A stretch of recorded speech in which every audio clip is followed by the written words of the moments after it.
방송에서 제공하는 투자 정보는 투자 판단에 대한 조언입니다. 방송에서 제공하는 주식의 가치, 가격 상승 및 가격 하락에 대해서는 방송사에서 보장하지 않습니다. 시청자 여러분 안녕하십니까? 오늘장 내일장 1부 출발하도록 하겠습니다. 서정덕입니다. 우리 시장이 이틀 연속 상승 흐름 가져가고 있는 모습입니다. 전일 유럽 증시는 이탈리아 호재를 맞으며 폭등 마감을 했습니다. 특히나 이탈리아 증시는 2%가 넘게 올라왔고요. 독일을 비롯한 유럽 지수도 괜찮았습니다. 미국 증시 역시 1%가 넘는 급등 흐름을 보이며 우리 시장에 대한 기대감을 안겨줬는데요. 역시나 우리 시장 상승 출발을 했고 장중에 마이너스 전환을 잠시 하기도 했지만 오후장 들어서 상승폭을 더 키워나가고 있는 모습입니다. 전략 후광 장세인데 다만 미중 간의 무역 분쟁에 대해서 긍정적 시각도 우세하지만 부정적인 이야기도 나왔습니다. 트럼프 대통령의 중국에 대한 추가 관세 부과 가능성에 대한 코멘트가 또 나오면서 냉온 전략이 나오고 있다. 그러다 보니 상승폭이 좀 제한되고 있는 모습입니다. 현재 우리 시장은 많이 밀린 종목들 위주로 키 맞추기 장세가 어제 이어서 오늘도 펼쳐지고 있는 상황입니다. 거래소 쪽은 그동안 워낙 많이 밀렸던 운송장비, 특히나 현대차 위주로 반등이 나오고 있는 상황이고요. 철강 관련주들도 강하게 반등이 나옵니다. 코스닥 역시 제약바이오주들 이틀 연속 잘 가는 가운데 중국 관련 소비주들 오늘도 흐름이 괜찮습니다.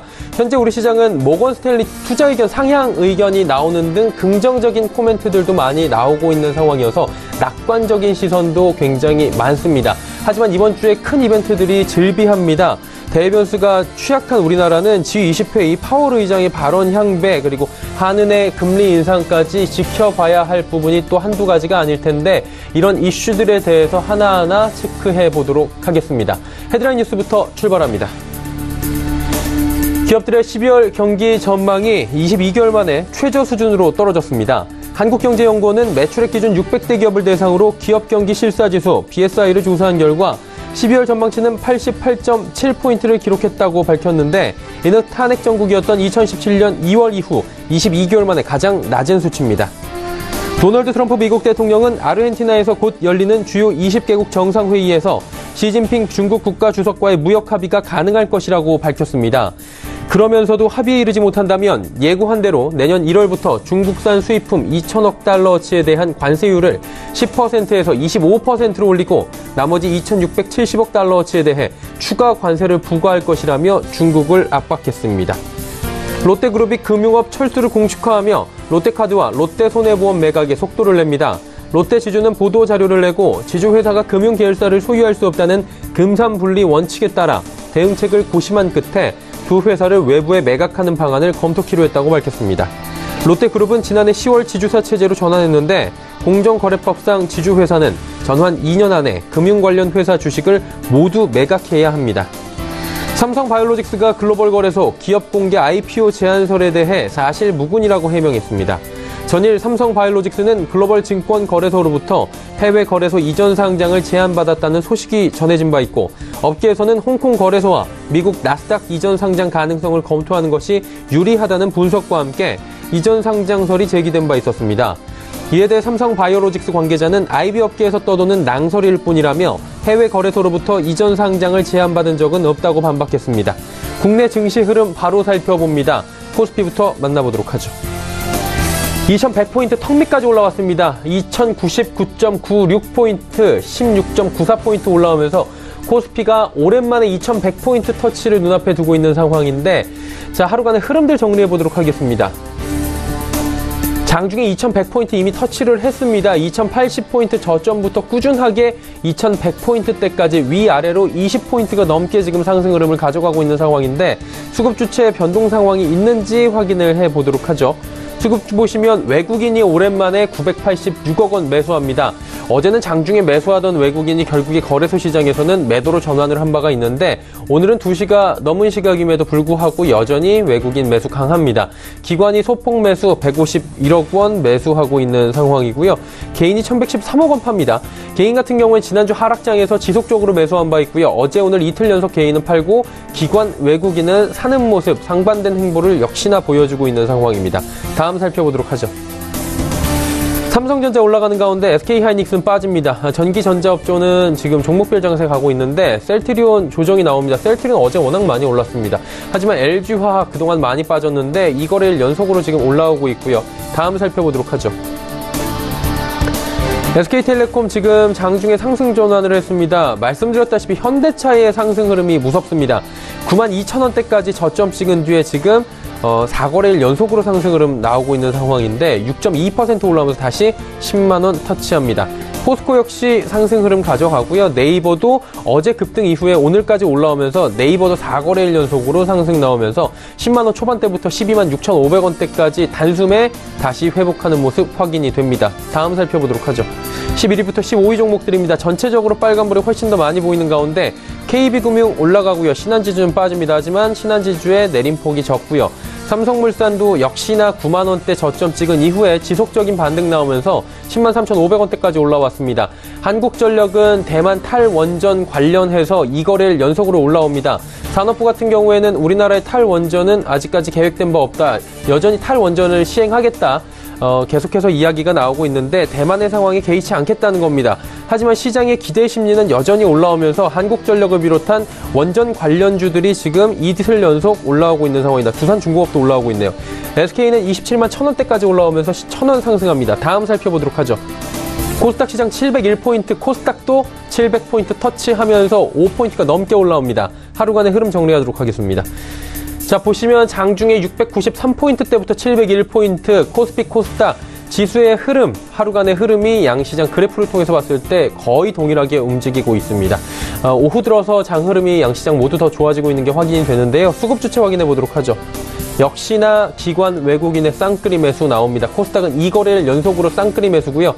개인은 2거래일 연속으로 매도합니다. 일단은 개인은 오르면 단기 차익 실현에 나서고 그동안에 좀 고생하던 물량들 청산하는 모습들이 현재 확인이 됩니다. 다음 살펴보도록 하죠. 시총 상위주들입니다. 셀트리온 헬스케어 어제 워낙 많이 올라왔습니다. 오늘 하루 조정이 나오는 가운데 신라젠, CJ, ENM, 포스코, 캠텍, HLB까지 모두 올라가는데 오름폭은 크진 않습니다. 시총 상위주들 1위부터 5위까지 주춤주춤하는 가운데 6위부터 10위 종목들 체크해보도록 하죠. 6위부터 10위 종목들은 상황이 조금 다릅니다. 급등 종목들이 눈에 띄는데 바이로메드가 20만원 단숨에 넘어섰고요. 지금 스튜디오 드래곤도 11만원대 터치했습니다. 코오롱 티슈진 역시 3%가 넘게 급등하고 있는 상황입니다. 메디톡스와 펄어비스도 마찬가지로 소폭씩 반등 나오고 있는 상황입니다. 다음 살펴볼까요? 셀트리온 제약도 올라가고요. 셀트리온 제약 빠지는 가운데 파라다이스가 현재 하락 전환을 했습니다. 하지만 컴투스 올라가고요. 제넥신도 상승합니다. SK머티리얼즈 그동안에 워낙 많이 빠졌는데 오늘은 단기 반등이 좀 나오고 있는 상황입니다. 원달러 환율의 흐름 짚어보도록 하죠. 원달러 환율 현재 소폭 상승하면서 1129원 60전에 거래가 되고 있는 상황입니다. 금일폰 방송에서 제공해드리는 정보는 투자 판단에 대한 조언일 뿐입니다. 해당 주식의 가치와 수익률을 보장해드리지 않는다는 점 참고해 주시길 바랍니다. 자, 오늘 장의 이슈 짚어보도록 하겠습니다. 유한타증권 메가센터 분당점의 백인범 대리입니다. 안녕하십니까? 네, 안녕하십니까? 시장 지금 계속해서 반등 흐름 가져가고 있고요. 지금 다시 코스피는 2100포인트 터치했습니다. 흐름 좋은데요. 오늘 장 이슈 짚어주실까요? 네, 아무래도 오전과 오후 아무래도 좀 분위기가 좀 달라진 모습 보여주고 있는데요. 일단 그 포인트는 중국 시장 개장과 더불어서 좀 변화의 움직임이 좀 보였다라는 말씀을 좀 드리겠습니다. 일단 오늘 시장 전일 미증시 반등에도 불구하고 오전 시장은 아무래도 트럼프 대통령이 2천억 달러 규모의 중국산 제품에 대한 관세 부과를 좀 상향 조정할 것이다라고 시사한 점 등이 좀 투자 심리에 부담을 주면서 오전 장세는 좀 보합권 등락을 거듭했었는데요. 일단 좀 시장 반등의 키로 작용한 점은 아무래도 중국 시장의 개장과 더불어 이러한 트럼프 대통령의 발언에도 불구하고 중국 시장의 반등과 더불어서 우리 시장 역시 반등하는 모습이었었고요. 일단 시장에 안도감을 준 요인은 여전히 미국과 중국의 주요 당국자들이 정상회담에 대해 긍정적인 발언을 하고 있다라는 점, 그리고 또 주요 기관들이 이러한 미국과 중국의 정상에 대한 합의 가능성이 높다라는 의견을 냈던 점 등이 긍정적인 영향 미쳐주고 있는 모습입니다. 일단 오늘 업종별 특이점 간략히 보자면 일단 자동차 업종 반등 여전히 눈에 띄는 상황인데요. 일단 최근 하락폭이 컸던 업종 내 종목이 반등하는 모습 보여주고 있는 점이 좀 관찰이 되고 있는 점과 더불어서 대표적인 게 현대기아차 그룹이다 보시면 될 것 같습니다. 일단 오늘 현대차의 반등 등과 더불어 일단 현대 위아 등의 반등 등 이러한 현대차 그룹의 반등세는 저점 매수 유입에 따른 기술적 반등 성격을 보여준 점에서 주목하시면 좋을 것 같고요. 그리고 시장 상승 요인으로 좀 작용하고 있는 제약바이오 업종 반등은 여전히 코스닥 지수를 이끌고 있는 요인으로 작용하고 있다 보시면 될 것 같습니다. 일단 제약바이오 업종 같은 경우 현재 기술 수출이라던가 회계 투명성이 차차 재고되고 있는 상황에서 최근 주가 조정에 따른 전체 시가총액 대비 제약바이오 업종의 비중이 미국 대비 좀 낮아진 점에 따른 저가 메리트, 그리고 또 업종에 대한 불확실성 제거가 거의 되어가고 있다라는 의견 등이 힘을 받은 점, 그리고 내년 1월 JP모건 컨퍼런스를 앞둔 점과 더불어서 내년도 업종에 대한 전망이 긍정적인 점 등이 제약바이오 업종 내 일부 종목들 중심으로 업종 상승을 견인하고 있는 모습이 금일시장 내 특이점이다라고 볼 수가 있겠습니다. 자, 말씀해 주신 포인트들 잘 들었습니다. 그렇다면 이 외에도 주목할 만한 시장의 이슈들은 분명히 더 있을 것 같은데요. 어떤 점들이 있을까요? 네, 일단 지난 주말이죠. 아무래도 KT 아현지사의 화재와 더불어서 통신 관련주들에 있어서 일부 부담으로 작용하고 있는 모습인데요. 하지만 그럼에도 불구하고 5G 관련주에 대한 주목, 그래도 지금 시장에서 해보시면 좋겠다라는 말씀 드리겠습니다. 일단 KT 관련 화재 소식은 아무래도 투자 심리에 일부 영향을 미칠 수 있지만 사실상 이러한 사이클에 있어서는 일부 심리적인 노이즈로 판단하고 있는 상황이고요. 그렇다면 큰 흐름에서 5G 관련주에 대한 관심은 여전히 필요하다라고 생각을 하고 있습니다. 일단 이번 주 들어서 일부 주가 조정이 약간 나온 상황에서 그래도 저점 매수에 나설 만한 시기라고 판단을 하고 있는 점, 또 그리고 통신 시장의 사이클상 일단 도입 초기에는 통신 장비 및 부품 업체, 그 이후에는 컨텐츠 관련이라든가 그런 식으로 이제 연결되는 구조에서 봤을 때 현재 도입 초기에는 통신 장비와 부품 업체에 대한 주목, 여전히 주목해 보실 만하다라고 드릴 수가 있겠고요. 일단 현재 통신 장비 부품 업체 가운데에서는 오이솔루션, 그리고 다산 네트워크스, RFIC, 그리고 이노와이어리스 등을 주목하시면 좋을 것 같고, 일단 주가 흐름이 최근 좋지 못하지만 KMW 역시도 관심권에 두시면서 일단 전반적인 관련 종목들의 주가가 최근 박스권 하단이라든가 약간 이평선에 닿고 있는 모양새를 많이 연출이 되고 있기 때문에 저가 매수세에 나서는 모습으로 5G 관련주 관심 가져보자 말씀드리겠습니다. 자, 말씀해 주신 부분을 종합적으로 볼 때 지금 시장 상황이 2거래일 연속으로 올라오고 있기 때문에 이번 주까지는 좀 긍정적으로 볼까 하시는 분들 계실 것 같은데 당장 오늘 내일 시장 전략은 어떻게 보십니까?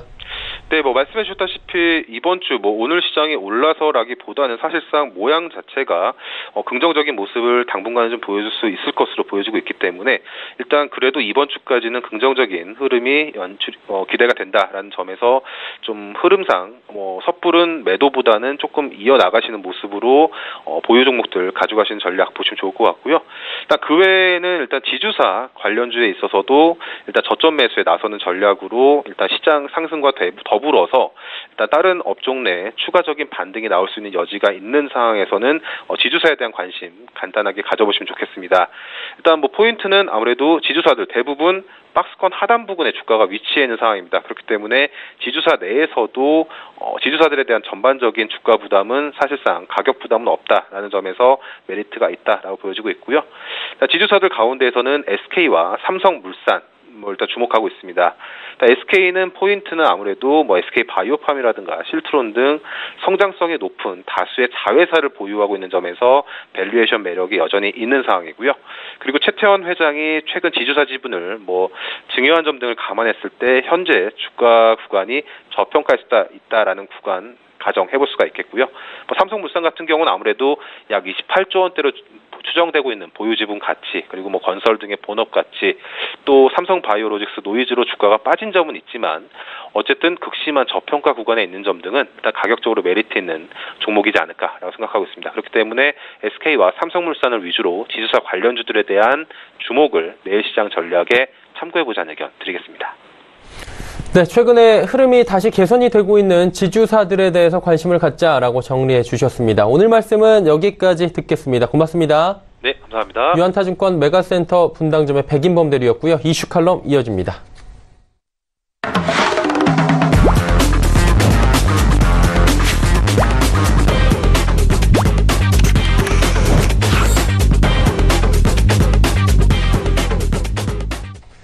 이슈 칼럼 이어가도록 하겠습니다. 미중산업경제연구소 조용찬 소장 연결돼 있습니다. 소장님 안녕하십니까? 예, 안녕하십니까. 예, 벌써 12월이 다가오고 있습니다. 그러다 보니까 미국 같은 경우에는 지금 추수감사절부터 해서 연말 소비 시즌에 돌입을 했습니다. 더불어서 이제 좀 쉬어가는 분위기가 연출이 되는데 증시도 함께 쉬어가는 거 아니냐 이런 얘기들이 지금 올라오고 있는데 미증시는 어떻게 봐야 되는 겁니까? 네, 미국의 투자가들 같은 경우에는 연말이면은 대부분 먼 곳에 여행을 떠난다든지 가족이나 친구와 함께 시간을 보내게 되는데요. 이 때문에 포트폴리오 위험 자산을 정리하려는 움직임이 강해진다 그럽니다. 올해는 경기 확장 국면의 종반을 맞고 있고요. 여기에 증시의 변동성 확대뿐만 아니라 고수익 채권 시장에 대한 경고음까지 울리고 있다고 합니다. 이 때문에 월가 투자가들은 이전보다는 현금 유동성 확보에 좀 더 적극적인 모습을 보여주고 있는데요. 이 때문에 하이테크주에 대한 비중 축소 압력은 앞으로도 반등시마다 계속 진행이 되지 않을까 보여집니다. 게다가 주요 첨단 기업의 실적 부진도 투자 심리에 악영향을 미치고 있는데요. 기술주 중에서도 반도체라든지 스마트폰 기업과 관련 실적들이 아무래도 경기 동향에 많이 좌우되는 만큼 단기적인 실적 부진을 피하기는 어렵다고 보는 그런 모습입니다. 하지만 중장기적으로 보면은 나스닥 지수는 상대적으로 높은 이익 증가가 계속 진행이 되고 있고요. 그러니까 혁신적인 기술이라든지 비즈니스를 창출하고 있기 때문에 성장 기대감은 잃지는 않을 것으로 보여집니다. 다만 단기적으로 연말 연초만 놓고 봤을 경우에는 아무래도 우리 투자가들도 좀 조심스럽게 접근하는 게 좋지 않을까 생각이 됩니다. 네, 조심스러워서 나쁠 건 없다라고 정리를 해주신 것 같은데 반도체 쪽 여쭤보도록 하겠습니다. 첨단 기술의 전망이 지금 밝지 못한 상황입니다. 이 와중에 지금 반도체 가격까지 하락하고 있는 상황인데 반도체 가격 하락이 언제쯤 멈출까 예단하기는 어렵겠지만 어떻게 보십니까, 이 부분은? 네, 반도체 메모리의 대표 제품이라고 할 수 있는 D램 가격은 계속 하락 추세를 보여주고 있는데요. 우리의 주력 품목인 DDR4형 4기가비트 제품 같은 경우에는 중국 수요가 감소하기 시작했던 2017년 11월 무렵부터 서서히 이렇게 하락 추세를 벗어나지는 못하는 그런 모습입니다. D램과 함께 반도체 대표 제품이라고 할 수 있는 램디형 프레시 메모리 가격도 현재 하락세가 계속되고 있는데요. 관련 지표 품목인 TCL, 그러니까 TLC죠. 트리플 레버리셀 같은 경우에도 현재 11월 달에 가격 피크 친 이후에 계속 하락 추세입니다. 아무래도 반도체 메모리 가격의 하락은 미중 무역 전쟁으로 인해서 경기 전망이 불투명하다는 점, 그리고 또 소비자들이 절약 지양 심리가 확산되고 있기 때문에 스마트폰 판매가 중국을 중심으로 해서 앞으로도 계속 감소한다는 점, 그리고 중국이 순조롭게 반도체 생산을 시작을 하고 있기 때문에 공급 과잉이 세계적으로 일어날 수 있다는 점입니다. 일부에서는 경기가 작년 말부터 침체에 들어갔다는 견해도 있지만 모든 물건이 인터넷으로 연결되는 3월 인터넷 사회가 도래했고요. 또 인공지능의 보급이라든지 자율주행 자동차 그리고 5G의 미래 기술을 실현하기 위한 데이터 통신량이 급증하고 있기 때문에 이를 처리하기 위한 메모리 수요는 한층 더 일어날 수밖에 없지 않나 보여집니다. 메모리 수요가 회복되면은 현재 예상 주가 수익 비율 기준으로 7년 만에 현재 최저 수준점을 고려한다면은 아무래도 과매도 상황이 진행이 되고 있는 것으로 보여지는데요. 이 때문에 이번에 미중 무역 협상이 어느 정도 협상 타협점을 찾는다면은 주가 회복도 좀 가능하지 않을까 보여집니다. 근데 지금 미중 간의 무역 분쟁에 엄한 새우등이 터지는 격이 우리나라인 것 같은데 우리나라 반도체 기업 주가가 회복되지 않는 이유가 중국이 반독점 담합 얘기를 우리나라 쪽에 지금 하고 있는 상황 아닙니까? 우리나라 반도체 괜히 불똥 튀는 거 아닌가 이런 얘기 나오는데 이 부분은 너무 우려가 지나친 걸까요? 네, 중국 같은 경우에는 국가시장감독관리총국에서 반독점과 관련된 조사를 하고 있는데요. 마이크론을 비롯해서 한국 두 개사에 대해서 대량의 증거를 확보했고 그리고 조사가 중요한 진전이 있다고 밝혔습니다. 최근 5월 달만 하더라도 반도체 3사의 담당자들을 중국 정부가 호출하기도 했고요. 또 현지 사무실까지도 압수수색을 벌일 정도로 아무래도 견제가 심해지고 있습니다. 마이크론 같은 경우에는 미국의 중국 IT 기업들 규제가 아무래도 그 영향을 끼친 것으로 보이지만 한국 기업을 상대로 반독점 카드를 꺼낸 것은 내년 메모리 반도체 양산을 앞둔 포석이 아닌가 생각이 되는데요. 중국 같은 경우에는 반도체 자금률이 현재 10% 수준인데요. 2020년까지는 40%, 25년에는 70%를 끌어올리기 위해서는 절대적 시장 점유율을 갖고 있는 한국을 표적으로 삼은 것으로 보여지는데요. 아무래도 우리 기업들에 대해서 과징금을 부과했을 경우에는 투자 위축에 따른 충격이 클 수밖에 없기 때문에 한국 반도체 업계의 타격이 불가피하지 않을까 보여집니다. 중국 언론들이 흘리는 반독점 결론과 관련해서는 세계사의 과징금이 최대 8조 6천억 원 정도가 예상이 되는데요. 이렇게 되면 반도체는 작년 전체 수출의 17% 정도 차지하고 있고요. 또 중국 반도체 수출은 우리나라 전체 반도체 수출의 40%를 차지하고 있는 만큼 반도체를 둘렀던 싸움은 한 번에 그치지는 않을 가능성이 높다는 점.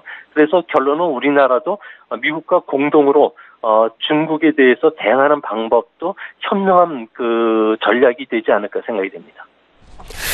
결국에는 이런 혼란이 사전에 없어지려면 G20 정상회의에서 트럼프 대통령과 시진핑 국가주석의 만남이 긍정적인 코멘트가 좀 나와야 될 것 같은데 어떤 비책이 좀 나올 것으로 시장에선 예측하고 있습니까?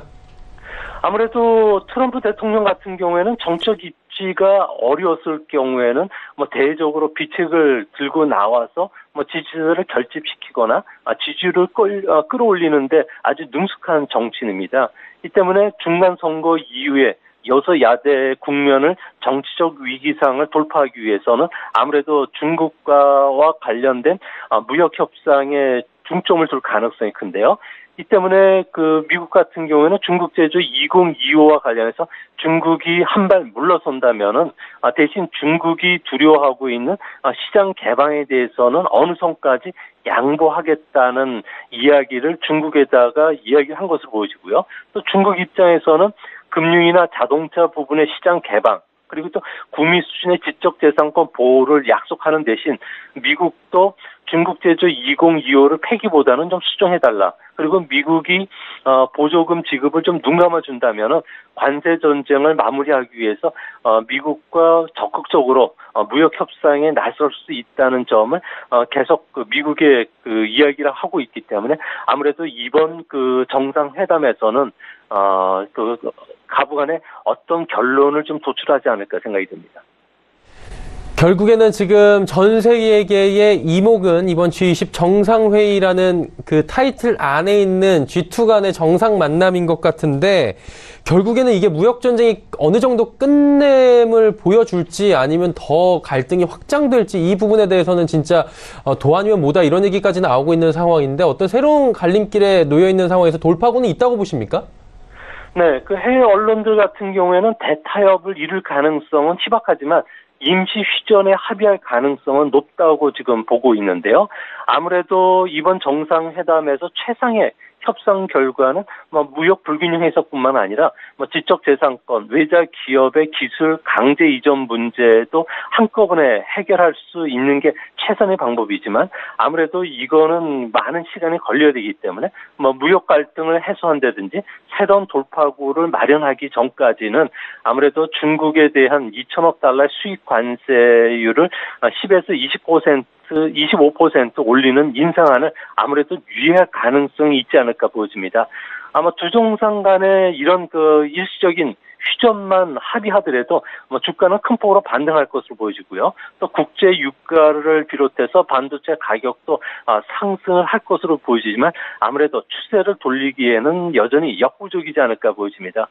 임시 휴전에 합의하더라도 수천 페이지에 달하는 새로운 무역 협상에 합의하기 위해서는 길고 힘든 과정을 겪어야 되기 때문에 그런데요. 중국 입장에서는 가짜 협상안으로 무역 전쟁의 시간을 벌기 위한 한편의 전략적 카드를 쓴다는 미국의 내심 견제도 있기 때문에 아무래도 당분간 무역 전쟁과 관련된 실마리는 좀 더 긴 협상을 통해서 자세히 좀 살펴봐야 되지 않을까 생각이 듭니다. 조금 전에 지금 가능성을 굳이 예측하자면 좀 낮다라고 보시는 것 같은데 구체적으로 지금 무역 전쟁을 끝나고 화해 모드로까지 갈 확률이 낮다고 보시는 좀 구체적인 이유를 더 들어볼 수 있나요? 아무래도 무역 전쟁의 본질은 미국과 중국이 전혀 다른 가치관을 갖고 있다는 겁니다.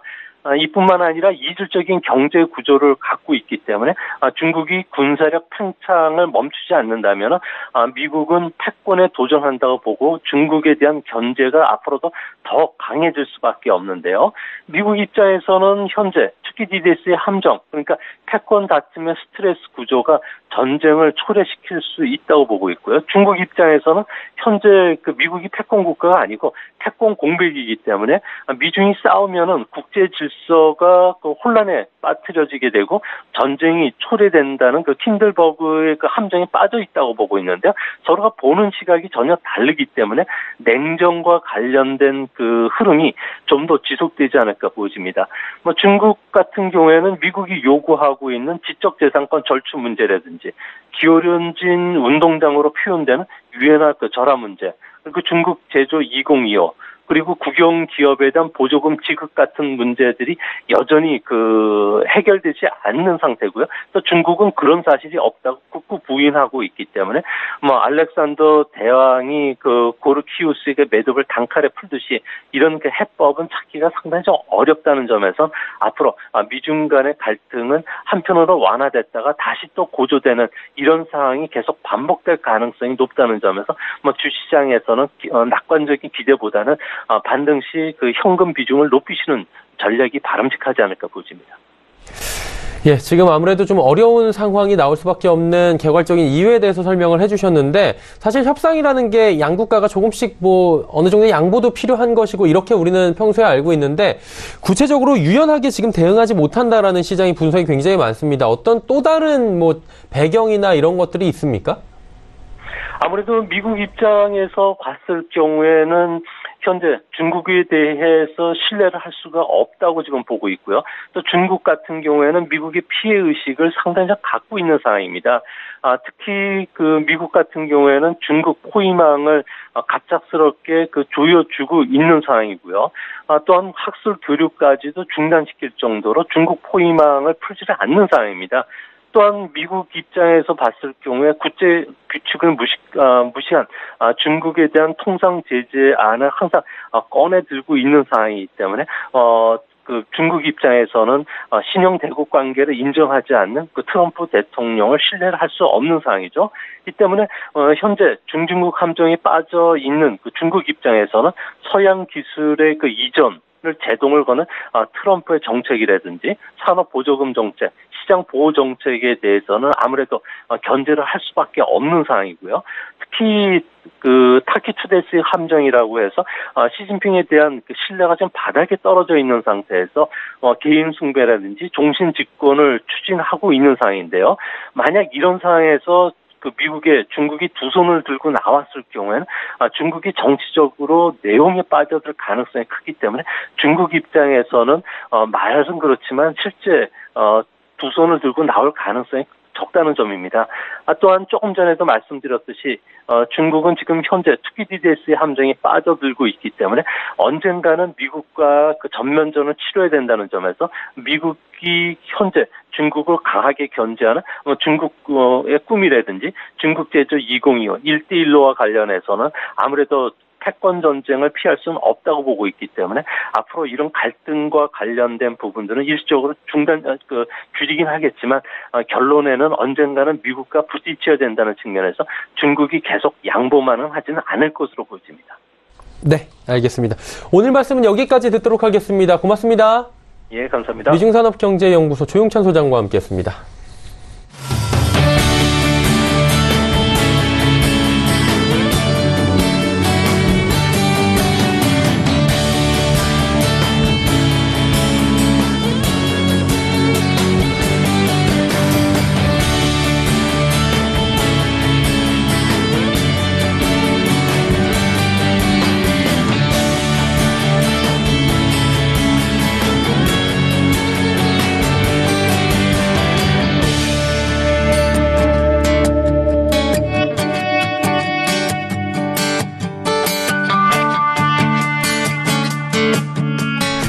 오늘장 내일장 1부 함께 하셨습니다. 잠시 뒤 2부 예고해드립니다. 2부에서는 레벨업 트레이딩 타임 시간 오늘도 준비가 되어 있습니다. 두 분의 전문가와 함께 다양한 종목 짚어보면서 궁금하신 종목 상담까지 이어가는 알찬 시간이니까요. 2부도 함께 해주시길 바랍니다. 고맙습니다.